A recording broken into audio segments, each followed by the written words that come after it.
I'm Walter Spiegel, and I am the immediate past chair of the Jewish Community Relations Council of Cincinnati. I'm a current member of the JCPA board, and I'm honored to co-chair our JCPA Chairs Initiative with Shelley Nicely Groff there. Shelley, she's waving to everybody. I want to welcome everybody to, I guess, the second installment of our 2020 Chairs Initiative. The purpose of these sessions is to provide a forum for JCRC chairs from all around the country to get together to discuss with JCPA professional staff and with other chairs issues that are critical and common to all of our JCRCs.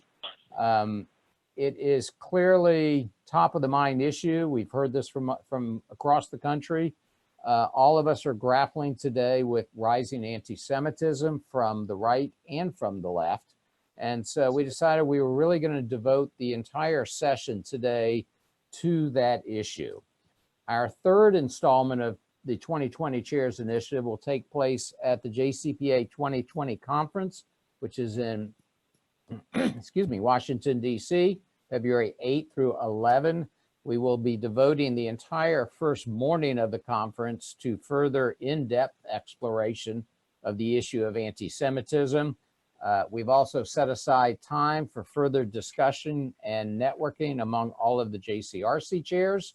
So if you have not yet registered for JCPA 2020, I would strongly urge you to do so. It's going to be an outstanding educational and networking opportunity.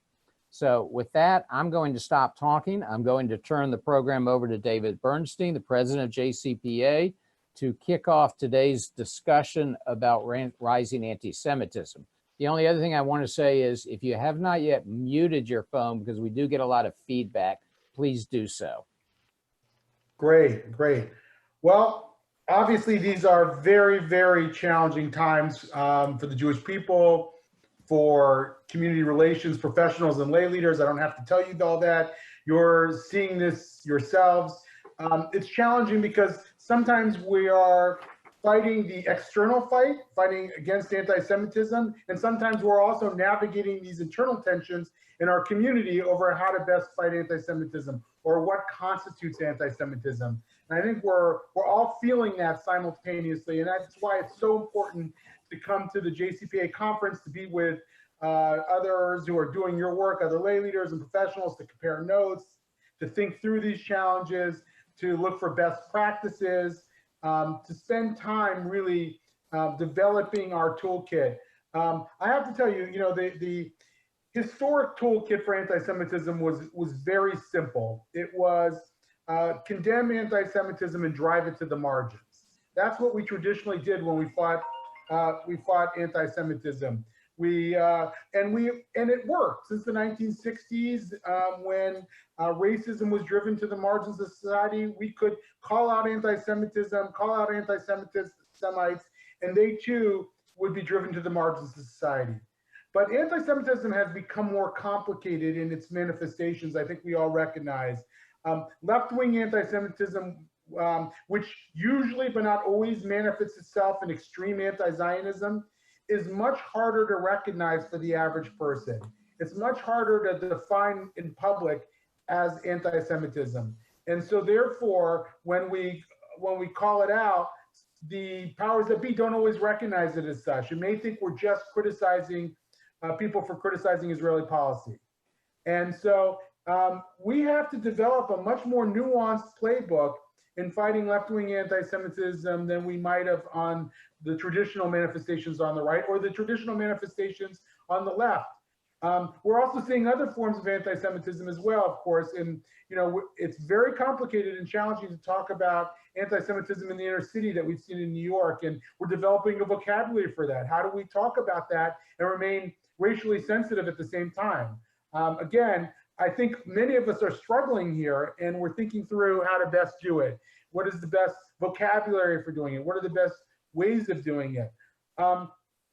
So how do we do that? Well, one, we're going to have a very high-level panel discussion at the JCPA conference that's going to talk about these issues and talk about what's happening at the national level. And two, we're going to be bringing together some of the best practitioners, people that you know, some of whom are your professionals, to ask what is working and how to scale that through the system.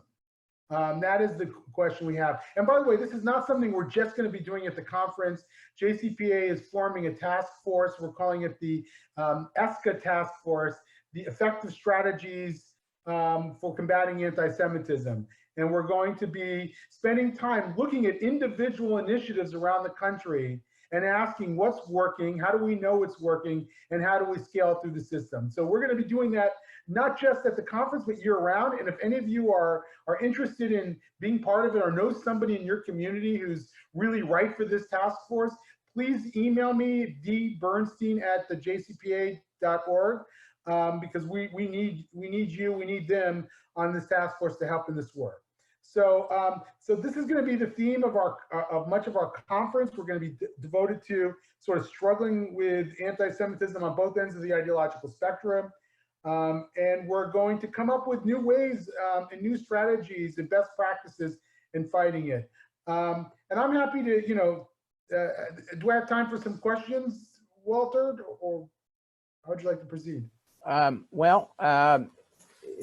I think the next step was actually Doug was going to pose some questions to everybody on the call and use that as a way to generate a discussion, because that's really what we want here is a conversation among the people on this call. But I would say let's take a minute. If anybody has any particular questions for David, let's just take a minute and give them the opportunity to ask that.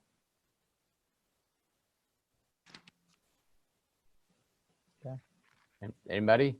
If not, I'm going to ask Doug to step in here and pick up on what David talked about and sort of get this conversation really rolling here.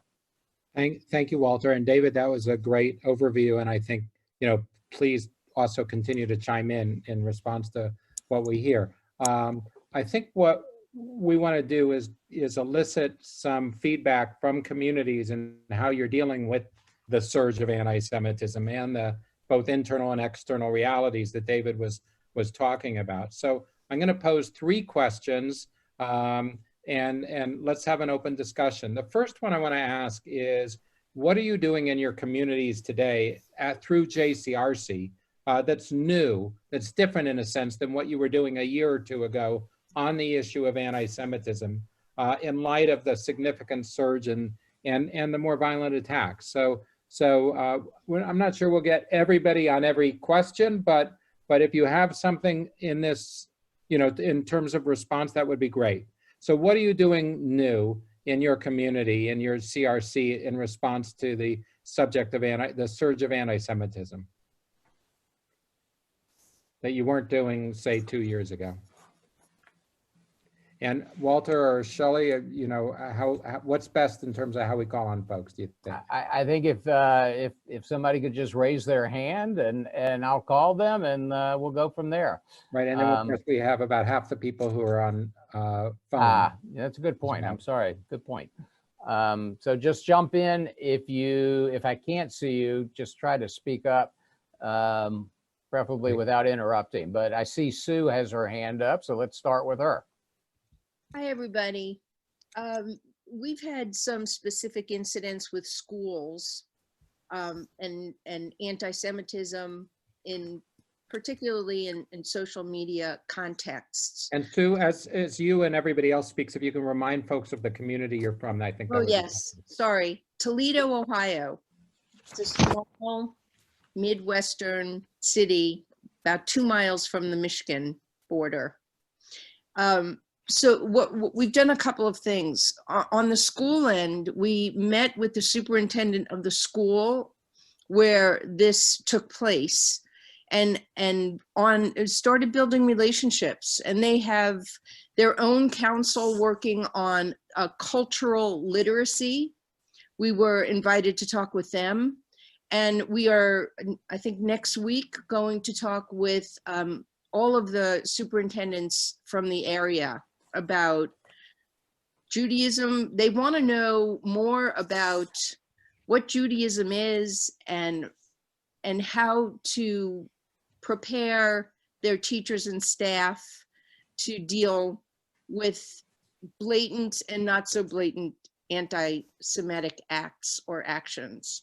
So that's one piece of it. The other major piece that we've been dealing with in the last year and a half is real grassroots relationship building, particularly with the Muslim community and the Christian community.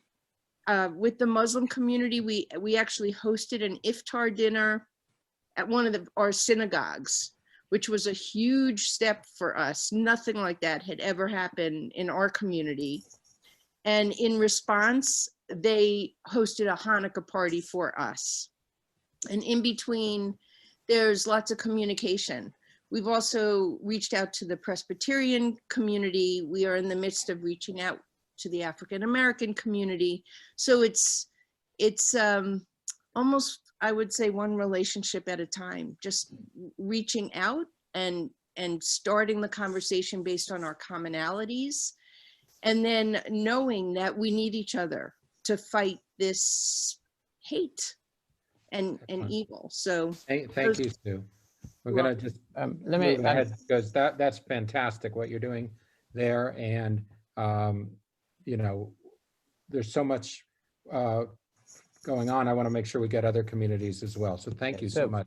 I see Marcy raising her hand, but I just want to mention before, Marcy, before you start, if you're on the phone and I can't see you, there's also a chat button at the bottom, and you can type in a comment or question and I can then read them out. So Marcy, let's turn to you.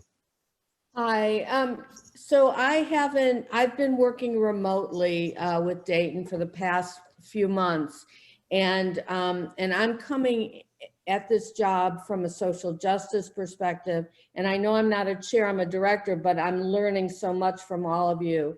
And so two of the things I want to mention that we've been doing from a proactive and luckily not reactive right now, we just received a World Religion Foundation grant where we're working with teens to do to talk about cultural humility, which is something that I use in my academic work. And they're going to be working on a project together from a variety of different faith and cultural backgrounds. The other thing we're doing, I was in Dayton last week, is partnering with the YWCA, in which their mission is eliminating racism, empowering women, and NCCJ, National Council of Christians and Jews. And we are creating a coalition against hate. So, and we have a grant in which to do that. And so building the relationships from the ground up to look at cultural humility and understand and begin to learn about our similarities and differences and how we can work together is the approach we're taking. And Marcy, I would urge you to connect also with our JCRC director, Jackie Congedo, down the road here in Cincinnati, because we have also established a broad coalition against hate here in Cincinnati. And she may have contacts already in the broader Cincinnati, Dayton area that could be useful for you. We've been working with y'all. Great, great. You're our model. Others who want to share what you've been doing that's different or new in terms of sort of meeting the challenges that David laid out. I would just, oh, go ahead. Who was that? Jennifer. Yes, Jennifer, yes. Hi, Wilmington, Delaware. So over the past, I guess, within the past year, we've started taking breakfast meetings with freshmen and first-time elected officials to our General Assembly, thanks to a contact we made with a Jewish but not practicing representative down in Kent County, which is in the middle of the state.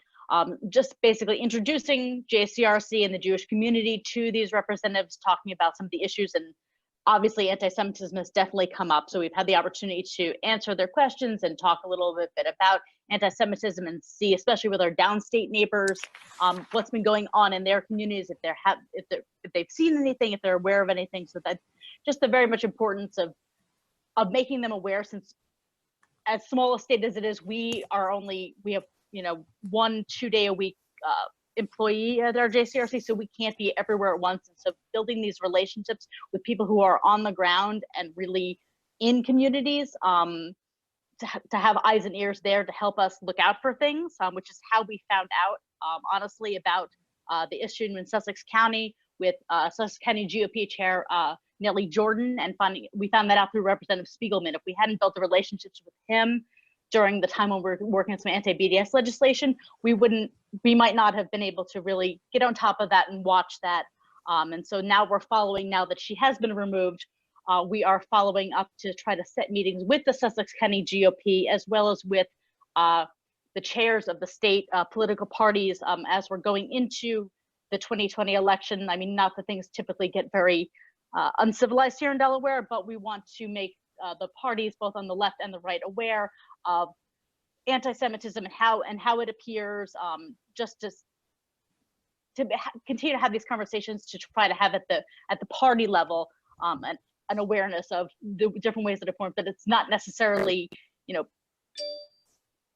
it's not necessarily the Klan or things like that, that anti-Semitism can exist in a lot of different ways that people don't necessarily think about. Let me, we've got 2 questions that have been typed in, actually. This first one is, does anyone have a good source? This is from Deborah Goldman. Thank you, Deborah.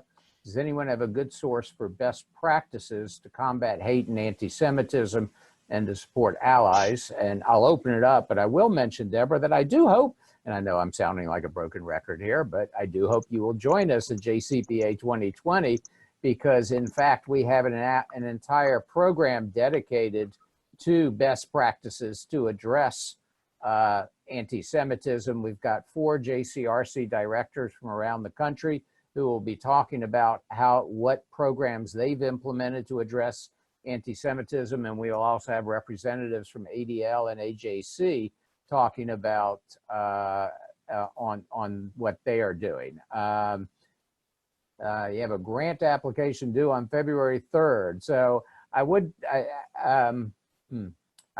suggest connecting you with the program that we did in Cincinnati if you want to reach out to our director, and I'll open it up to anybody else who wants to talk about their best practices. And I know Shelley looked like she had a comment as well. Shelley. Yes, we started a new initiative in Miami this year. We've been actively cultivating relationships, intergroup and interfaith, and including with our local NAACP chapter. And this year we actually created, jointly with the NAACP, a program whereby we have convened a cohort of teens. So half are from the Jewish community, half are from the African American community. And in addition to relationship building, they're also doing some leadership skill development building and skill building together, advocacy skill building, and they will be advocating together in Tallahassee on issues that are important to both communities. It's the first time we've done this, but we're very excited about the potential of this from a lot of angles. Anyone else want to chime in on best practices? I just mentioned from San Francisco, it's more than 2 years old, but we recognized a while ago, and this speaks to David's comment about the challenge on the left, that there's not a lot of clarity out there about where that line is between virulent antagonism toward Israel and anti-Semitism. So our JCRC and ADL put together a joint training for civil servants, really, but also applicable for, so that includes like university administrators and others, to kind of walk them through the, the test, if you will, of where does something cross the line from anti-Israel to anti-Semitism. And it's been very valuable, I think, in opening eyes and increasing empathy for the Jewish community and understanding of how we experience certain things as anti-Semitism on the left. And so if anybody wants that resource, I can put you in touch with the person at the San Francisco JCRC who developed it, Jessica Trubowitz. So I just wanted to mention that as well. Doug, I just wanted to also add that some of us, not all of us, believe that we're actually making some headway on anti-Semitism on the left in the way that we might not have even a few months ago. There's a lot of evidence about this, including what eventually happened to the women's march leaders and the like. But one thing that I did that really convinced me that this might be the case, I polled a group of diversity administrators and students at George Washington University in the wake of an anti-Semitic attack. And I asked several questions. The first question was, do you believe that harsh criticism of Israel is anti-Semitism?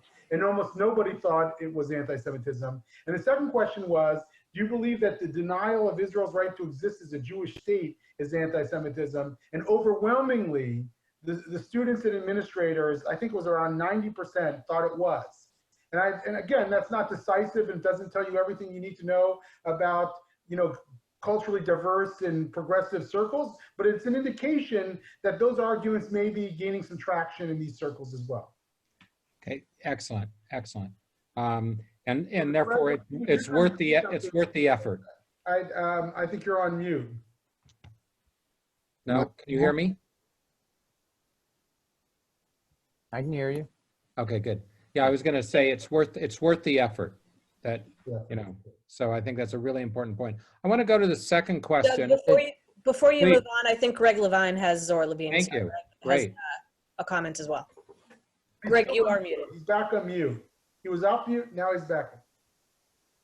Now you're back on again, mute again. Greg, we can't hear you. Greg, and there You hear me now? Okay, now. Now. I would like to build up Don't on, touch your button. build on to some of the things that David Bernstein had mentioned. And that is one of the Greg, things, which community? Cleveland, Ohio. Thank you. One of the things that we know is some of the anti-Semitism, specifically from the left, that we have the greatest concerns about in Northeast Ohio has to do with the colleges and the universities. And we have 3 or 4 of them in Northeast Ohio. And so we've built together a faculty network of Jewish faculty who meet together to build alliances and coalitions to understand when they see anti-Semitism versus anti-Zionism. And so that this group would have each other to call upon and would be sharing best practices. What do they see as Jewish faculty on their campuses that can be useful to share with one another? And actually, for our annual meeting coming up this year, we've invited the presidents of those universities to come to speak to us, not only about anti-Semitism on campus, but the whole issue of civil discourse. And how do you assure that in this volatile time of people not being respectful and such strong political divide, that people are safe and secure speaking up on campus, be it about anything. Obviously in the JCRC, we're most concerned about things that could be viewed as anti-Semitic. Excellent. Thank you. Anybody else on the first question? Looks like Roger wanted to comment. Yes, I was going to tell you a couple of things that we're doing here in Your community. I'm sorry? Your community? Fresno, California. Thank you. We are working closely with the only university, or the major university, which is Fresno State University. And the President Joseph Castro has a Jewish advisory committee. He meets with us multiple times a year, and we also have to discuss issues, but we also then have a resource if there's something that comes up in the community where we have direct access to the president, and we can get together even on an unscheduled basis. We have a relatively small Jewish community here in Fresno. Our temple has about 300 families, and many of them belong to the Jewish Federation, and we don't have a JCRC here, but I'm the committee chair. So I'm just putting that in perspective. But also, the Jewish Federation has been making annual donations and supporting a scholarship in the Jewish Studies program that was recently started at Fresno State University, and we're active in those programs. We're also involved in interfaith through our rabbi with the Muslim community, with the Sikh community, which is an area that we've had problems trying to have mutual events. And the other thing we've done is we've funded trips to the Museum of Tolerance in Los Angeles, where multiple classes from the Fresno Unified of non-Jewish students can be exposed to, issues and based on the displays at the museum. Okay, excellent. Thank you. Thank you. A lot of great stuff in a small community there. Anybody else on this first question? I want to jump to the second question. Doug, can I just, Jacqueline, I know you had a question about ADL and AJC. We're going to be coming back to that. That is the third question that Doug is planning to ask. But before you move on, Doug, though, David, there was a question from Marcy about the possibility of sharing that survey results. Is that something that we can share when we send around the notes of this call? I'm sure we can. I think Melanie has those, and we'd be happy to share whatever information we have for sure. Okay, thank you.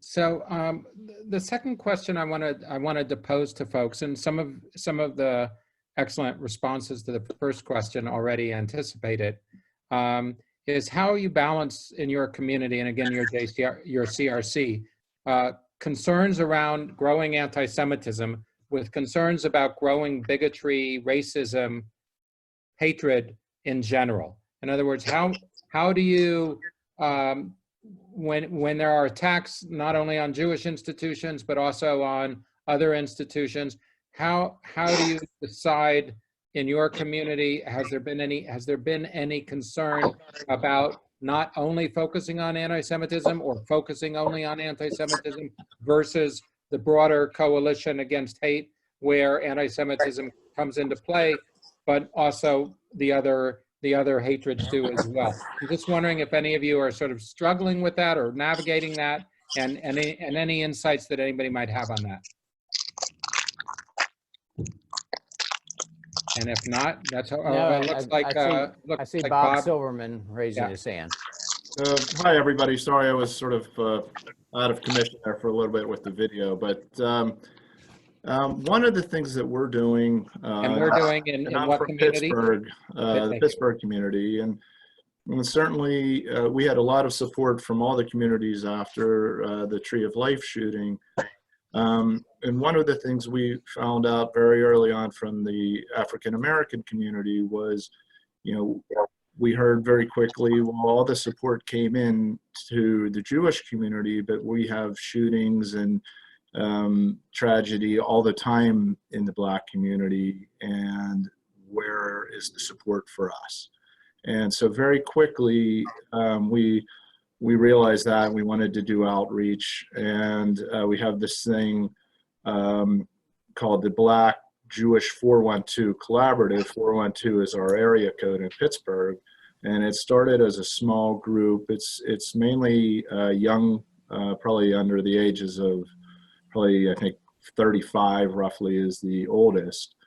But it's really grown into something that has a lot of interest in the community, and looking towards ways to not only partner, but to just do outreach. So it's been good on the anti-Semitism front, but at the same time, it's recognizing that there's other communities out there that are also subject to their own difficulties, just like the Jewish community is. So it's, we have a mission going to the South. In fact, the JCPA mission that went to the South, we had two, that might have been one of the origins. We had two people from people of color that went on that mission, and it was subsequent, those two people are two of the people that are part of this Black Jewish 412 collaborative. So we're trying to just keep building on it slowly, but surely, not having it grow too fast. So I think it's been a success so far. Great. Thank you. Thank Very you, Bob. helpful. And Others who would like to comment on that, how you sort of balance the attention that our community wants to shine a light on in terms of the surge of anti-Semitism with the broader attacks against other communities as well. Looks like Shelley wants to jump in again. Good. Yeah, sorry. So in Miami, we've definitely had some conversations within the leadership of our community among folks who feel that with the rise in anti-Semitism, that we should really be doubling down our focus, if you will, in our work strictly in that space. And it's been an opportunity to educate and have conversations with them around the importance of cultivating and developing relationships with the our interfaith and intergroup relations, because that is in fact a tool to combat anti-Semitism. And in order for those relationships to be authentic, it means that we have to show up for them, that we can't just expect them to show up for us. It's important that we do the same. So we've been having those conversations down here. I would add to that. That's the approach that we've taken as well here in Cincinnati. We a couple of years ago worked across the community to form what we call a coalition against hate. It's a broad-based religious coalition: the Jewish community, the Muslim community, the Christian community, and we've been working together to create programs and to support each other. We had a large, when we had a service after the Tree of Life incident, we had a large multi-denominational turnout at the service that we had here in Cincinnati. Similarly, we had a large Jewish community turnout at the local mosque after the incident in New Zealand. Is that right? I'm sad. I can't keep all of these tragedies straight, which is the sad part of this. So that's really what we're focusing on here in Cincinnati, is how do we create a coalition among all of the faith-based communities so that we can support each other and work together to address hate. Great. Hi, this is Ava Littman, and I'm chair in Silicon Valley, California, San Jose. And one thing that is kind of started last year was through our contacts, I was asked to join the advisory committee of the Women's March, which was much more of an issue last year, but was really important, and ended up having the chair of, or the total head of the Women's March from the stage talking about how this year has been so difficult for our Jewish sisters with the Women's March and all of the different issues, and people who were not familiar with any of kind of the feelings or the strife of Jews on the left became much more aware. And then here we are a year later, we're about to march again, and I was again asked to be part of the leadership committee. And can you guys hear me? Yes. Okay, sorry, I'm getting a lot of feedback. And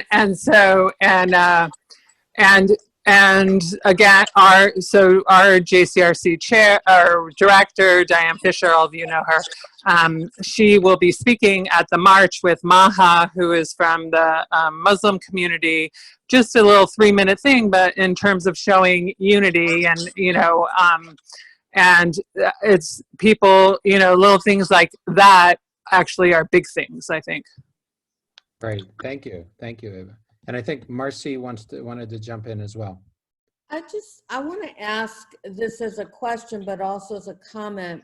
One of the things that I've realized in my work in Fort Worth and now in Dayton is we assume, or I assume, that I know the definitions of anti-Semitism, of racism, of anti-Zionism, of Zionism. So what we're doing is we're starting to define the terminology in a public way. And that's part of the work in cultural humility, is to really step back and say, do I even know what anti-Semitism is? And what's the difference between using a hyphen and not using a hyphen? So just baseline, I don't know, has anybody else thought about that? It actually does come up a lot. And one of the things I was going to mention, it's not, I don't know that it's directly on target, but it's close, I think, is I was asked, I was doing some work with the Seattle Jewish Federation and CRC, and they asked sort of, as long as I was doing that, could I help convene, facilitate a group of Jewish community leaders in Seattle to help develop a statement on anti-Semitism, representing a broad base of the community, because there are, and David alluded to this, such internal debates even within our own community. You know, and particularly is that, you know, is anti-Semitism on the left worse than anti-Semitism on the right, and these other kinds of things. And it was about a 4-month process. But I do think that the statement that came out is really an excellent one. It started with our looking at the IHRA, the International Holocaust Remembrance Authority working definition of anti-Semitism. And then it said, you know, then I posed the question, are there things here that we need to discuss? You know, do we agree with this statement? Do we agree with that statement?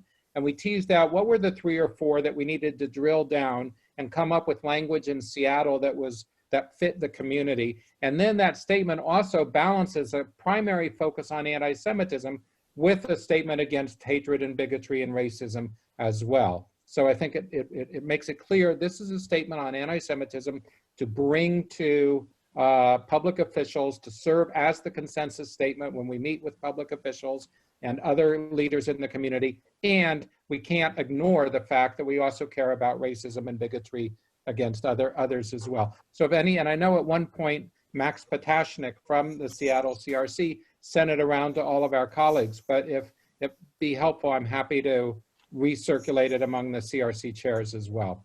Because I think it doesn't give a definite, you know, it's not a glossary, but you know, it is certainly something that could be a resource because it's responsive to what several people have mentioned. I want to add the third. Look like Jennifer wanted to add something. Yeah, Jennifer, do you have a question or statement? You're on mute, Jennifer.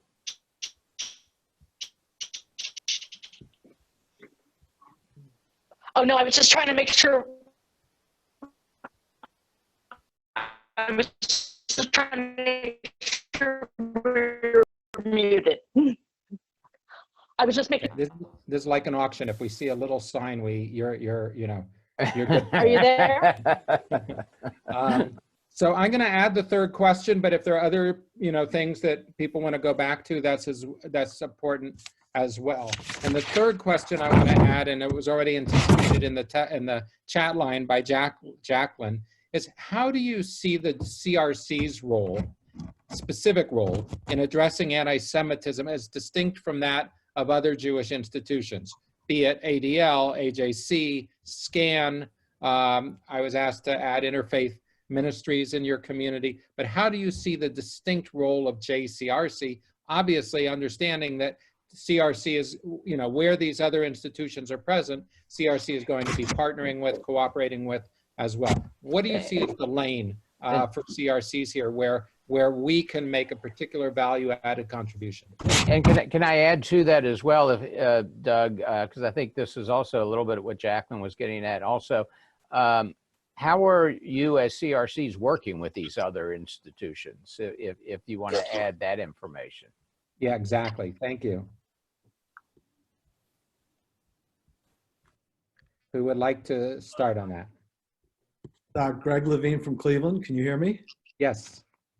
So this is an issue that we've just begun to address. We're very, very lucky in Cleveland because we happen to have an AJC person, we have an ADL person, we've got a big, strong office for facing history, we've got 2 or 3 groups that do Holocaust education, and so we see, you know, our role in the CRC as the community convener, and what we're planning to do, actually it's the end of this month, is to bring all of these people together, be they the professional staff and the lay staff, in the Federation building, it's the community federation, and say, let's see what each of us are doing. let's map it out. Let's see where we can complement each other. And then let's see where there are holes. And where there are holes, we then think that the CRC should help find how do we fill those holes. There's no reason why we should be competing. We should be complementing each other, and we should be collaborating with each other. But frankly, we are concerned that we're all stepping on each other's toes. So the first meeting that we're going to have is to invite people together, to put it all mapping out, and then after that to address, okay, what can we, the CRC in Cleveland, do to fill those holes or to complement that work that's already being done.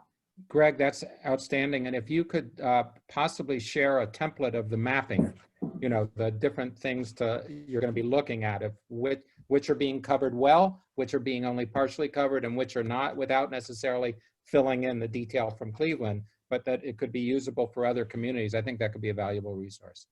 Okay. Thank you. Others? How you're seeing the lane of JCRC, or the, you know, or the question of cooperating with the other institutions that are working in this area. David, anything you want to add from the national perspective on this? Yeah, you know, we are actually trying to be as collaborative as we possibly can with everybody. I think no one has a monopoly on wisdom in this environment. Anybody who thinks that they've developed all the strategies they can and we're done, or they have the silver bullet, I think is fooling themselves. We just today had a call with our national agency reps to compare notes and think through. Yesterday, I met with, 2 days ago, I met with a Latino leader at UNITAS, which was formerly the National Council of La Raza, and they are now delving into the issue of algorithms on social media platforms and the rest. I mean, we're just, you know, ADL has some expertise in this, but most of us are just scratching the surface and barely understand how all this works. And we've got so much learning to do in this complex environment that we can't do this in isolation. We've got to do this jointly, and we are doing it jointly. So that may mean doing it with other Jewish organizations in your community, but it also may be doing it with other ethnic and religious communities, so that not only are you doing joint learning on what constitutes anti-Semitism, but you're learning about their issues as well, and you're becoming and you're building your connections. There was a church in, thank you, David. There was a church in Palo Alto, East Palo Alto, that was vandalized a couple of weeks ago. The pastor happens to be somebody very close to the Jewish community. We've taken him to Israel. He's a good friend of the community. He and a rabbi nearby then put a joint congregational trip together to Israel. And after the vandalism, we extended an offer to him to have the security professional for the Jewish community visit there to talk about what they could do to enhance security. So I give that as one example, as more and more communities now have security professionals for the Jewish community. If there is an incident in other, I mean, obviously there's limited resources, lots of concern within the Jewish community, but if there's a specific targeting of another institution, and we can, you know, recognize that we have resources they may not have that could be valuable. That's just one example there. So other thoughts on this last question regarding cooperation with and specific niche or specific lane for the CRC within this work. I saw Bob Silverman raising his hand. Right. Yeah. So I think, you know, CRC, we act really as a bridge and as a convener. We've worked with ADL, for example, in a local high school where there was anti-Semitism, and we brought the ADL in with their program, No Place for Hate, and sat down largely because we had connections there. And so there's that opportunity. For example, Pennsylvania, we worked very hard with legislators to bring in security money, and not only is the CRC convening the Jewish community to help them, and this will be coming up very soon, we'll be working to help the Jewish community write the grants, but we're also convening all the other faith-based communities to partner with them to show them and see if they need any assistance in writing the grants as well. So it's a good opportunity, not only on the security side, but just as a partner and as a helper. So we've also used our security people in the Muslim community and elsewhere where there's been concern in terms of any attacks or threats on their communities as well. Excellent. I would add, one of the things that we've done in particular in Cincinnati at JCRC is to partner with our local Holocaust Museum, because they've put a lot of resources into developing educational programs. And so when issues have come up, and people have mentioned on this call issues with different schools and anti-Semitic incidents, and we've partnered particularly with the Holocaust Museum to offer educational programs to different schools. And I think that's been very effective. Thank Can you. I add something to? Please. I know some of you might have been at Fed Lab. I know Shelley was, and probably a few others. And there was this tremendous poll taken. It was a crowdsourced, and they asked the question, what's the best way to fight anti-Semitism? And overwhelmingly, I think something like the top 7 answers offered up by people in this room, and there were about, I think, 900 people in the room at the time, was through community relations.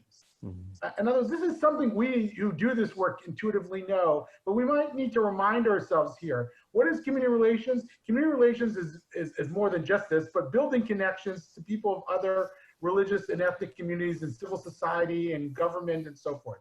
And I think I'm sure we're going to learn a lot by comparing notes, but there's only one thing I'm positive of, is that the more we proactively build relationships with other ethnic and religious communities and civil society, and we do community relations, and we double down on what we do really, really well, the more we're going to be able to effectively combat anti-Semitism. I think so sometimes anti-Semitism is not just about some magical tactic that we do or some magical message that we deliver, but about building more relationships, the right relationships with the right people, and making sure we bring people along.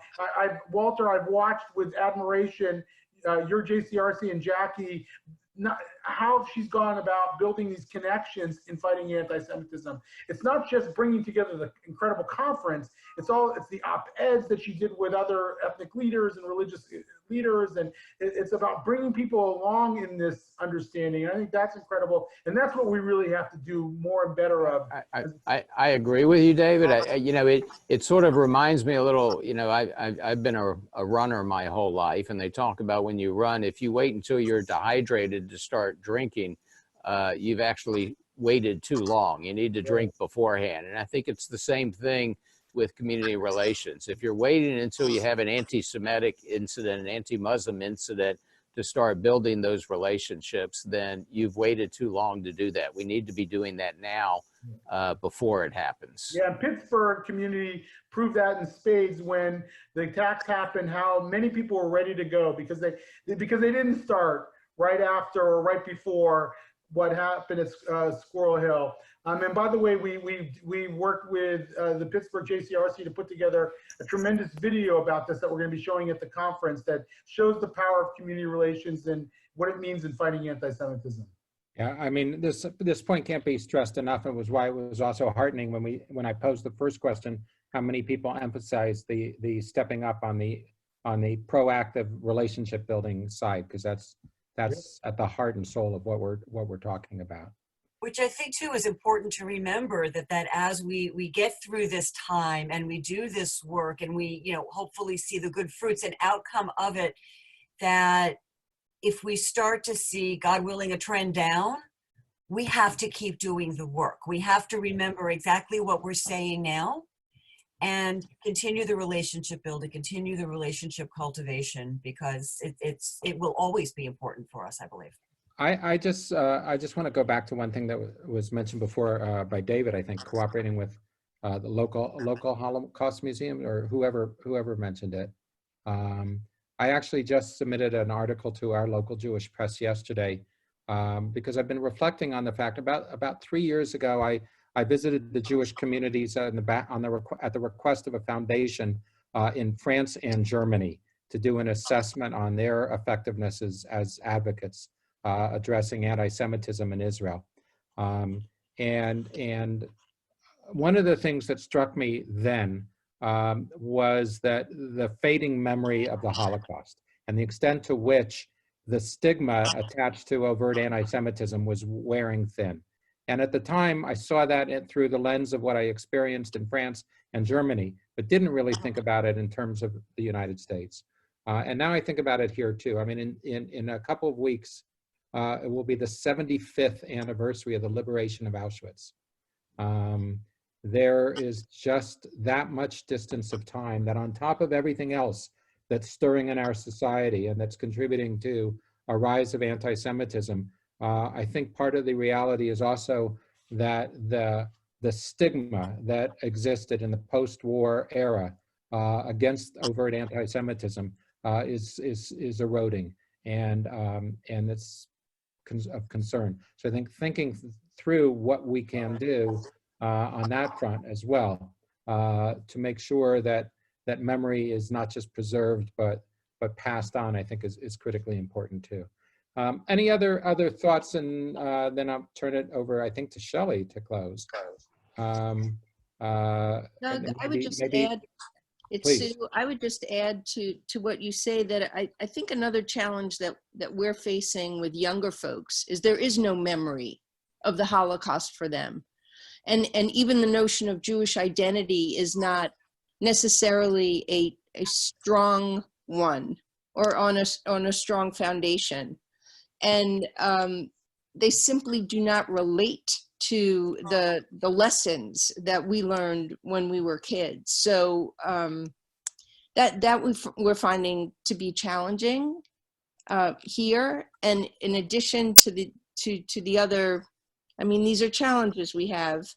Not with interfaith, we're doing some great work there, but we have a very large Reform congregation that has a large social action committee that is, we're gonna have to do a lot of work for them to allow us to collaborate with them.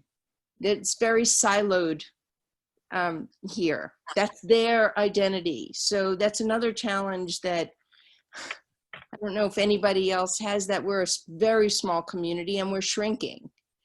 And So, I mean, I think that's one. Will you be at the conference? I'm still hoping to get there.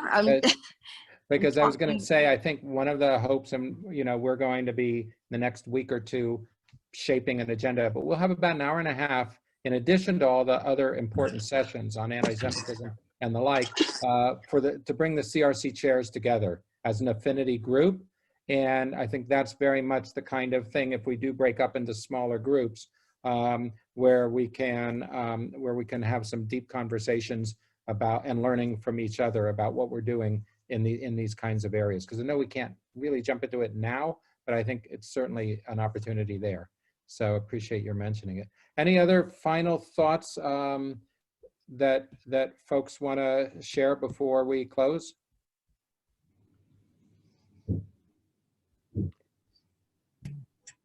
Shelley? So thank you, Doug. Thank you, David, Walt. Thank all of you for investing the time today and just always as we continue to do this work. You've heard it before. I will say it again. That the last session of this year's Chairs Initiative Series will be taking place at the conference. It will be on February 10th. It will be in person. Sorry, that's my phone going nuts. There we go. So look forward to seeing so many of you there in person. Please do come if you can. It's enriching, it's important, it's educational, and it's just wonderful to be with everybody. And Kol Hakavod to Walter, who's a co-chair of this year's conference. It's really tremendous work. We have shared so much today. This was really a robust, very rich conversation. And I loved all the conversation going on in the chat box with the follow-up resources that are going to be shared among all of us. So thank you to everybody who's agreed to do that. Haya, our listserv is up and running, right? And we're all on it? We are in the process of putting it together. It should be up and running by the end of the week. Okay, so the listserv, there is a listserv. Yes? So, yeah. there is a listserv for our group. The purpose of this listserv is so that we can continue this kind of conversation. We can continue this kind of sharing and networking with and among each other and learning with and from each other all the time. It doesn't have to only happen when we are together, whether virtually or otherwise. The listserv, the address will be jcrcchairs@thejcpa.org. Haya will be sending it out to everybody. We will make sure it gets communicated to you. But please, look, nothing is better than seeing faces. But we do have this tool available to us, and I encourage all of you to use it, continue the conversations, continue the sharing. So again, thank you for the work that you're doing, for spending the time with us today. And we look forward to seeing hopefully all of you, or if not all of you, many of you next month at the conference.